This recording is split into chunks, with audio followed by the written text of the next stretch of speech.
Okay, so let's get into this trade. Luca was traded for AD, and people are debating who won the trade, which we can get into. I think both of them kind of won in a way, in some crazy way. But logically, I've had time to think about this. I wanted to see how the internet reacted and process this. It doesn't make sense at all. At all. If Luca wanted to leave, that would make sense. But he didn't want to leave. And for Dallas to trade him, even if you didn't think he was going to win a championship, it doesn't make sense. Luka's 25. He's been a top 5 player in the NBA for the last 5 years, and he's probably going to be a top 5 player in the NBA for the next 10 years.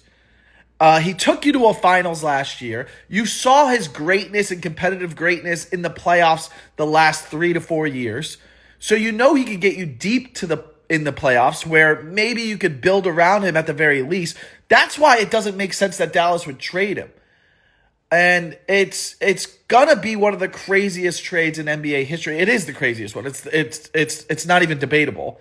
And I think it's gonna curse Dallas like the Boston Red Sox trading Babe Ruth. I think that's how bad of a trade, and this will haunt them for years to come.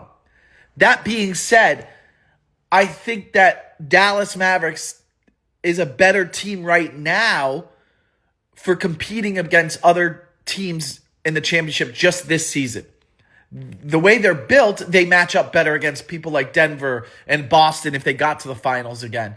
AD, Kyrie, Klay Thompson, it's a better team built for going deep in the playoffs. But that's this year. You better hope you win this year, because if you don't, these guys are all in their 30s. I think AD too. It's with Klay and Kyrie, I don't see you guys building a franchise that's going to compete for championships beyond this year. But the Lakers now have one of the top 5 players in the NBA for the next 10 years, regardless of what you think about his defensive play.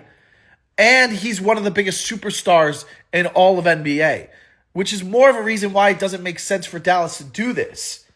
So Lakers won the trade going into next year and for the next 10 years. But for this season, Dallas won the trade. But if they don't win, then what was this for? And it makes no sense.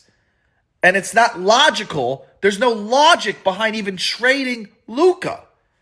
And it's a bonehead move if you actually think about it.